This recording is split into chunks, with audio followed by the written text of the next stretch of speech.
80,000 करोड़ की भारी भरकम लागत से बना और दुनिया की सबसे एडवांस 3 स्पेस एजेंसियों की 20 साल से भी अधिक की मेहनत से तैयार एक टेलीस्कोप, जिसे आखिरकार 25 दिसंबर 2021 को एरियन 5 रॉकेट द्वारा केनेडी स्पेस सेंटर से अंतरिक्ष में भेजा गया। यह टेलीस्कोप आज तक का सबसे पावरफुल टेलीस्कोप है। इस पावरफुल टेलीस्कोप का नाम जेम्स वेब टेलीस्कोप है। 12 जुलाई 2022 को जेम्स वेब टेलीस्कोप ने पहली बार कुल 5 तस्वीरें नासा को भेजी। ये तस्वीरें इतनी महत्वपूर्ण थी कि इन तस्वीरों को जारी करते समय खुद अमेरिका के राष्ट्रपति और उपराष्ट्रपति वहां मौजूद रहे। इन तस्वीरों के बारे में हम आपको दूसरी वीडियो में बताएंगे। इस वीडियो में हम आपको जेम्स वेब के पीछे की साइंस और ये कैसे काम करता है, इसकी डिजाइन क्या है, इसके बारे में बताएंगे। This is the James Webb Space. So it's one of these great engineering feats. It's a new window into the history of our universe. Today represents an exciting new chapter. James Webb begins a voyage.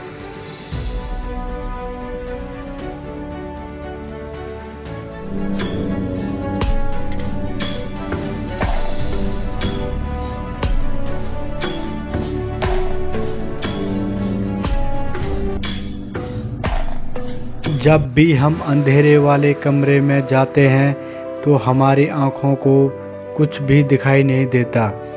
जैसे ही हम light on करते हैं तब कमरे में रखा हुआ सारा सामान हमें दिखने लगता है, बल्कि वह सामान पहले से ही कमरे में मौजूद था।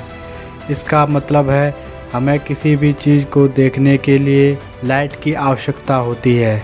लाइट जो कि 3 लाख किलोमीटर प्रति सेकंड के हिसाब से गति करती है। लाइट द्वारा एक साल में कुल चली गई दूरी को एक प्रकाश वर्ष कहते हैं।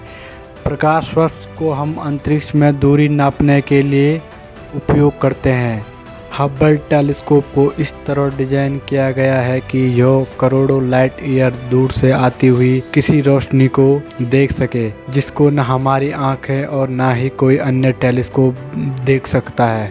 यह टेलीस्कोप 18 अलग अलग हेक्सागोनल आकार के अलग अलग भागों से बनकर तैयार किया गया है। ये भाग आपस में एक विशेष प्रकार के मोटर से जुड़े हैं।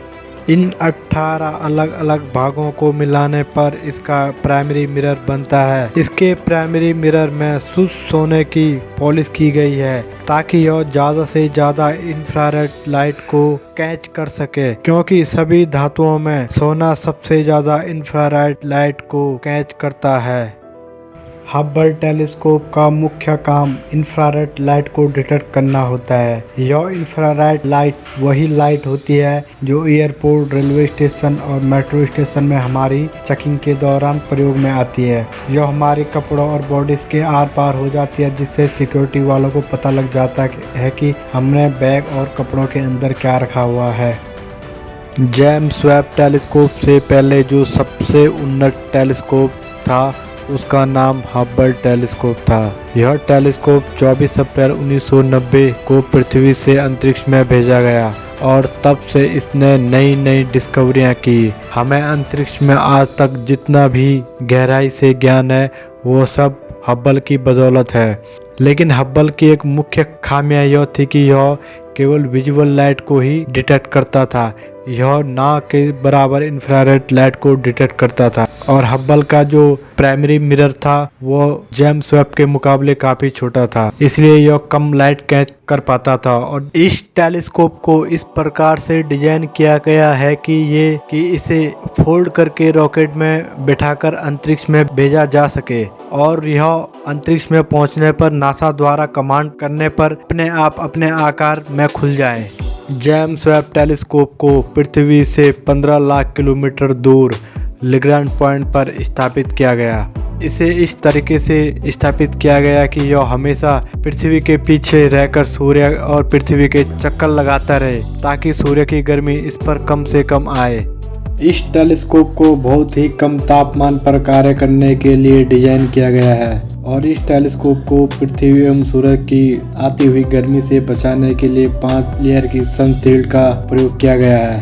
इन सनशील्डों का आकार एक टेनिस कोर्ट के बराबर है। सनशील्ड के प्रयोग होने के बाद इसके अगले एवं पिछले भाग में बहुत ही ज़्यादा तापमान में अंतर हो जाता है। इसके पिछले भाग जो सूर्य और पृथ्वी की तरफ रहता है उसका तापमान 85 डिग्री सेंटीग्रेड और जो अंतरिक्ष की तरफ रहता है उसका तापमान -233 डिग्री सेंटीग्रेड हो जाता है। इस टेलीस्कोप को काम के आधार पर 4 अलग अलग भागों में बांटा गया। इसका पहला भाग है निरकैम। ये टेलीस्कोप का सबसे जरूरी उपकरण है। यह निरकैम सबसे छोटी वेवलेंथ की इंफ्रारेड वेव को डिटेक्ट करता है। यह उपकरण ब्रह्मांड के शुरुआती गैलेक्सियों को भी स्टडी करने में सक्षम है। इस उपकरण द्वारा आज तक की सबसे दूरी की सरफेस इमेज ली गई। इस टेलीस्कोप का जो दूसरा मुख्य भाग है वो है मिरी। यह उपकरण नियरकैम के मुकाबले थोड़ा बड़ी वेवलेंथ की लेंथ को कैच करता है। ये मीडियम लेंथ की इंफ्रारेड लाइट को कैच करता है। इस टेलीस्कोप का तीसरा मुख्य भाग है नियर इंफ्रारेड हिस्टोग्राफ। ये कहीं से भी आ रही रोशनी को बारीकी से अध्ययन करता है। जैसे कि हमको पता है किसी भी चीज़ से आ रही रोशनी उसकी यूनिक पहचान छुपाए रखती है। उदाहरण के लिए कार्बन से जुड़ी पदार्थ का एक यूनिक इकाई होती है और पानी का भी। इस रोशनी के अध्ययन से हम यह पता लगा सकते हैं कि यह रोशनी किस पदार्थ से आ रही है और इसी के अध्ययन से यह टेलीस्कोप यह पता लगा कि किसी ग्रह पर पानी है या नहीं। जो चौथा मुख्य भाग है वो है near infrared imager and satellite. ये चमकीले और फीके दोनों तरह के ग्रहों का अध्ययन करेगा। ये इन ग्रहों में मौजूद केमिकल का स्टडी करने का काम करेगा। इस टेलीस्कोप को एक प्रकार से टाइम में पीछे देखने वाली मशीन भी कहा जाता है, क्योंकि यह किसी ग्रह से करोड़ों लाइट ईयर पहले निकली हुई लाइट को आज देख पा रहे हैं। उदाहरण के लिए अगर करोड़ों लाइट ईयर किसी ग्रह पर कोई उन्नत सभ्यता होगी जिनके पास एक पावरफुल टेलीस्कोप होगा, जिसके द्वारा अगर वो पृथ्वी पर देखते हैं तो उन्हें हम आज के मनुष्य नहीं बल्कि उन्हें करोड़ों साल पहले के जीव जंतु और डायनासोर दिखाई देंगे। इस प्रकार से यह टाइम में पीछे देखने वाली मशीन भी कहलाती है। इस टेलीस्कोप द्वारा जो 5 तस्वीरें जारी की गई उनके बारे में हम अगली वीडियो में जानेंगे। अगर आपको ये वीडियो अच्छी लगी हो इस वीडियो को लाइक शेयर और चैनल को सब्सक्राइब करें। मिलते हैं अगली वीडियो में, तब तक के लिए बाय।